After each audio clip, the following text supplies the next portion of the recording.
नमस्कार मंडळी, स्वागत आहे तुमचं आपल्या ग्रे किचनमध्ये। आज आपण बनवणार आहोत रेस्टॉरंट स्टाईल मटर पनीर घरच्या घरी। पनीर चिवट न होता ते एकदम सॉफ्ट राहावं, ग्रेव्हीची चव अगदी रेस्टॉरंट सारखी चविष्ट लागावी म्हणून भरपूर साऱ्या टिप्स इथे दिलेल्या आहेत। त्यामुळे व्हिडिओ स्किप न करता शेवटपर्यंत बघा। आणि हो, तुमच्याकडे एखादी छोटीशी पार्टी असेल, कार्यक्रम असेल तर त्याच्यामध्ये आपली रेसिपी फॉलो करून हे मटर पनीर एकदा बनवून बघा। सगळेजण तुमचं कौतुक केल्याशिवाय राहणार नाहीत। चला तर लगेच कृतीकडे वळूया। त्यासाठी एका पातेल्यामध्ये एक ग्लासभर पाणी घालते मी। त्यानंतर थोडंसं ते गरम झालं का याच्यात मीठ घालायचंय पाव चमचा आणि पाव वाटी हे मटार घालायचे। बारीक गॅसवरती आपल्याला हे 10 मिनिटांसाठी शिजवून घ्यायचे आहेत।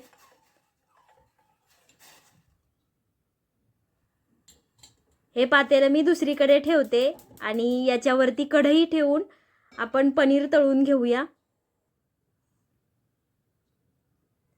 पनीर तळण्यासाठी इथं 3 पळ्या तेल घालते मी। तेल चांगलं गरम करून घ्यायचं आणि त्यानंतर याच्यात पनीरचे तुकडे घालायचे। 1 मिनिटभर तळले गेले ना, त्यानंतर मग उलथण्याने असं अलटपलट करत हे पनीरचे तुकडे आपण तळून घेऊया। मी 150 ग्रॅम पनीर घेतलेलं आहे। हे घरचंच बनवलेलं पनीर आहे आणि याचा व्हिडिओही आपल्या चॅनलवरती अपलोड केलेला आहे। तुम्हाला जर बघायचं असेल तर एकदा जाऊन नक्की बघा। असं तांबूस रंगावरती तळलं की मग काढून घ्यायचं।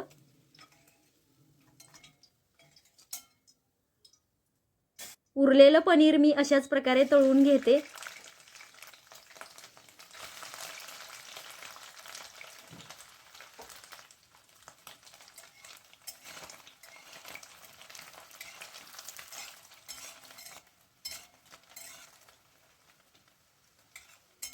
पनीर तळताना ना एक टिप लक्षात ठेवायची, थंड तेलामध्ये किंवा कमी तापलेल्या तेलामध्ये पनीरचे तुकडे घालायचे नाहीत, नाहीतर ते तुटतात। म्हणून तेल चांगलं गरम करून घ्यायचं। इथं आपली दुसरी बॅच तळून काढून झालेली आहे। आता याच तेलामध्ये आपल्याला कांदाही तळून घ्यायचे। हे 2 मोठे कांदे मी असे उभे पातळ चिरून घेतलेत। आता हा सगळा कांदा या तेलामध्ये घातला आणि आपल्याला हा तळून घ्यायचा आहे छान ब्राऊन रंग येईपर्यंत।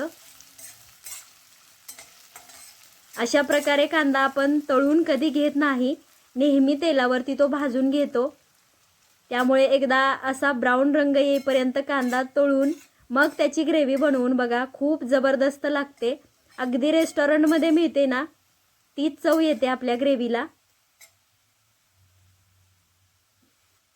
आपला कांदा तळून झालेला आहे। आता असं तेल निथळत निथळत हा मी एका प्लेटमध्ये काढून घेते। आणि आपल्या ग्रेव्हीच्या भन्नाट चवीची हीच एक महत्त्वाची टिप आहे बरं का, लक्षात ठेवायचं। कांदा मात्र छान तांबूस असा तळून घ्यायचा, मग आपली ग्रेव्ही एक नंबर होणार आहे।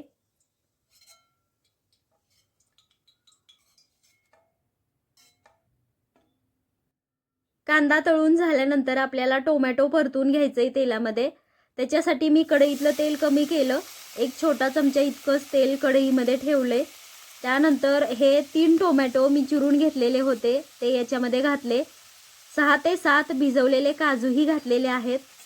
आता हे थोडंसं परतून घेऊया।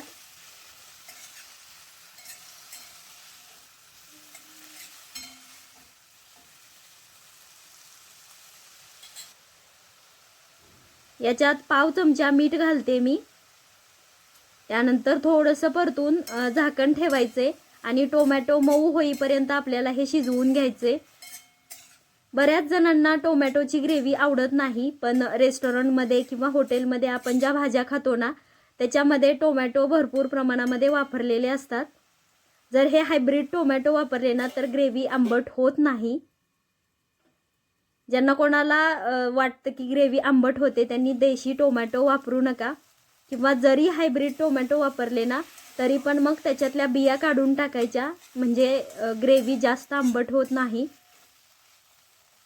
इथे आपले टोमॅटो छान मऊ शिजलेत। आता याच प्लेटमध्ये हे पण आपण काढून घेऊयात.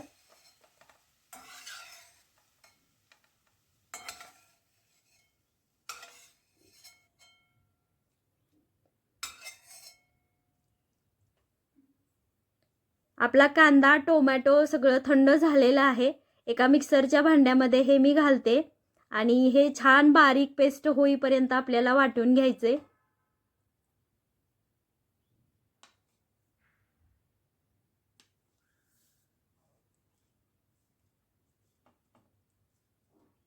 आपण टोमॅटो थोडासा असा शिजवून घेतला ना, त्याच्यामुळे आपल्या ग्रेव्हीला खूप छान अशी टेस्ट येणार आहे. जर टोमॅटोची कच्ची अशीच प्युरी वापरली तर तितकी अशी भारी टेस्ट आपल्या ग्रेव्हीला येत नाही. म्हणून टोमॅटो ही असा शिजवूनच घ्यायचा आणि मग तो वाटून घ्यायचा. आता कढईमध्ये 2 पळ्या इतकं तेल घालते. तेल थोडंसं जास्त वापरतोय आज आपण, कारण आपल्याला ही मटर पनीरची रेसिपी अगदी रेस्टॉरंट स्टाईल बनवायची आहे म्हणून. 1 क्यूब बटर ही घालत आहे. जर कोणाकडे बटर नसेल तर 1 चमचा तूप वापरलं तरीही चालेल त्याऐवजी. तेल बटर गरम झाल्यानंतर अर्धा चमचा जिरे घातले. आता ही कांदा टोमॅटोची प्युरी घालते. तुम्हाला इथं दिसत असेल अगदी सिल्की स्मूथ अशी ही टोमॅटो कांद्याची पेस्ट करून घेतली आहे आपण. अशीच करून घ्यायची आहे. आता ही आपल्याला छान अशी परतून घ्यायची आहे.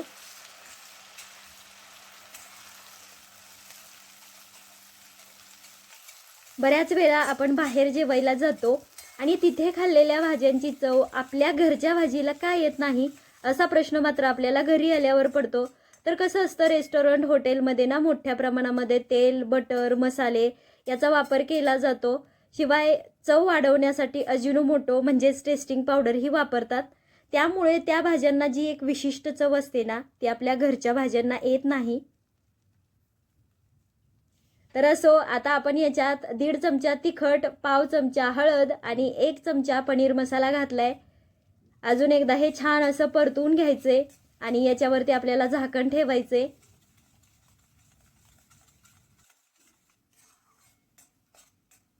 कोणत्याही प्रकारच्या ग्रेव्हीच्या भाज्या करताना नेहमी तेल सुटेपर्यंत ग्रेव्ही परतून घ्यायची, म्हणजे आपल्या भाज्यांना चव खूप छान येते. साधारण 3 ते 4 मिनिट झाल्यानंतर मी हे झाकण उघडून बघते. तुम्हाला इथं दिसतच असेल आपल्या ग्रेव्हीला छान असं तेल सुटलेलं आहे. थोडंसं परतून घेऊया आपण. आणि याच्यात आता हे आलं लसूण घालायचं आहे. तर गंमत अशी झाली, ज्यावेळेस जिऱ्याचा तडका दिला त्यानंतर लगेच आलं लसूण घालायचं असतं, पण माझ्याकडून ते चुकून विसरलं गेलं. म्हणून मग मी काय केलं, ही ग्रेव्ही संपूर्ण अशी तेल सुटेपर्यंत भाजली गेल्यानंतर एका तडका पॅनमध्ये 1 चमचा तेल घातलं आणि मोठा चमचा आलं लसणाची पेस्ट त्या तेलामध्ये परतून घेतली आणि मग याच्यात घातली आहे. तसा टेस्टला फरक पडणार नाही आहे, पण माझ्याकडून चुकून झालं. तुम्ही सुरुवातीलाच आलं लसणाची पेस्ट घाला. आता याच्यात आपण हे उकडून घेतलेले मटार घातले आणि तळलेलं सगळं पनीरही घातलेलं आहे. मटार शिजल्यानंतर पाण्यातून काढून ठेवायचे नाहीत, ते तसेच पातेल्यामध्ये ठेवायचे, म्हणजे ज्याच्यात पाणी आहे त्याच्यातच ठेवायचे. आणि ज्या वेळेस आपण ग्रेव्हीमध्ये घालणार आहे त्यावेळेस मग पाण्यातून काढून घालायचे. आता मी इथे पाणी घालते. तर 1 कप पाणी आत्ता घातले. अजून थोडंसं घालूया. आधी आपण कन्सिस्टन्सी चेक करूया. आपण ज्या पाण्यामध्ये हे मटार शिजवून घेतले होते ना, तेच पाणी मी इथं घातलेले. अजून एक अर्धा कप इतकं पाणी घालते मी, म्हणजे संपूर्ण 1.5 कप पाणी घातले मी याच्यात. तुम्ही बघितलंच असेल, आपण पनीर तळल्यानंतर ते पाण्यामध्ये वगैरे अजिबात ठेवलं नव्हतं. ते असंच प्लेटमध्ये काढून ठेवलेलं होतं. तरी पण ते चिवट वगैरे काहीही होणार नाही. त्याच्यासाठी मी तुम्हाला टिप्स सांगणारच आहे पुढं. आता मी थोडंसं मीठ चेक करून घेते आणि याच्यावर झाकण ठेवून 3 ते 4 मिनिटांपर्यंत अजून हे शिजवून घ्यायचे. तर वाटाणा शिजवताना टोमॅटो शिजवताना मीठ वापरलेलं होतं, त्यामुळे इथं अजून मीठ घालायची गरज नाही आहे. मीठ बरोबर झाले. इथं तुम्हाला दिसतच असेल की आपली ही मटार पनीरची भाजी बऱ्यापैकी तयारच झाली आहे। आता सगळ्यात शेवटी आपण याच्यात अर्धा चमचा गरम मसाला घातलाय, शेवटीच घालायचा हा। त्यानंतर 1 चमचा कसुरी मेथी अशी हातावरती चोळून घालते। याच्यामुळे अगदी जबरदस्त अशी चव येते आपल्या मटार पनीरच्या भाजीला। आता पनीर चिवट न होता सॉफ्ट राहावं म्हणून काही टिप्स सांगते। बऱ्याच वेळा आपण बाहेरून आणलेल्या पनीरमध्ये भेसळ असते, त्यामुळे ते चिवट असं रबरासारखं होतं। म्हणूनच पनीर विकत आणताना नेहमी चांगल्या क्वालिटीचं आणायचं। आणि जर घरी बनवणार असाल तर मऊ पनीरसाठीच्या सगळ्या टिप्स मी पनीरच्या व्हिडिओमध्ये दिलेल्याच आहेत। आणि इथं अजून एक महत्त्वाची टिप म्हणजे ग्रेव्हीमध्ये पनीर घातल्यानंतर ती जास्त वेळापर्यंत शिजवायची नाही। साधारण 5-6 मिनिटं पुरेशी होतात। जर जास्त शिजवलं तरी पण मग पनीर चिवट होतं। इथं आपली भाजी तयार झाली आहे, ताटही वाढून तयार झाले। गरमागरम चपाती, चमचमीत अशी मटार पनीरची भाजी, कांदा, लिंबू, खूप छान असा बेत झालेला आहे। मी याचा आनंद घेते। तोपर्यंत तुम्ही आपल्या व्हिडिओला लाईक शेअर करा, चॅनलवर नवीन असाल तर सबस्क्राईबही करून घ्या।